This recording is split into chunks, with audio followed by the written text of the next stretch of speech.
Hi guys, welcome back to my channel. તો આજે મેં બનાવેલા છે મગ અને ભાત. આ સાદા મગ છે અને આની અંદર વઘારી દીધેલા છે અને આની અંદર ભાત છે. રોટલી હજી બનાવવાની બાકી છે, જેટલો લોટ પડે હું બનાવી. તો બસ હવે અંશભાઈને લેવાનો ટાઈમ થઈ ગયો છે અને આટલા વાસણ ધોઈ નાખે છે, કચરો વળી ગયો છે, કપડાં સાફ થઈ ગયા છે, ઘર ક્લીન થઈ ગયું છે. અંશભાઈ સ્કૂલે જાય છે એટલે મારું કામ બી થોડું ફટાફટ પતી જાય છે.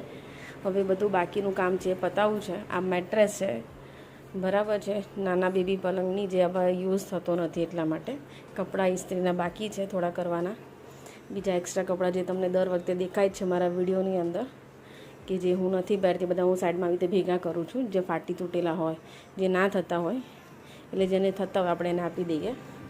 ઓકે, તો ઓલમોસ્ટ 60% જેટલું કામ પતી ગયું છે અને હવે કપડાં જે છે સૂકવવાના છે, વાસણનું છીંગ ગોઠવવાના છે.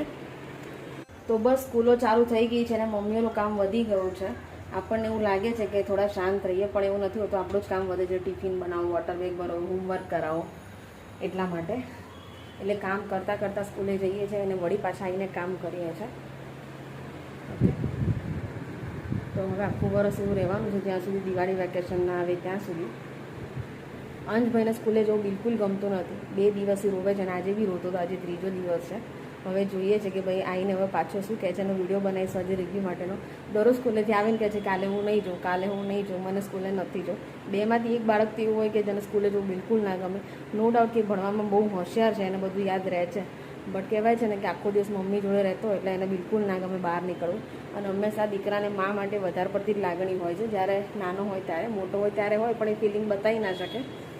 એટલે અંશભાઈ જે છે એ થોડા, જ્યારે હું લેવા જઈશ ને ત્યારે રોતા જ હશે. એટલે હવે જોઈએ છે કે આવીને પાછું શું કહે છે.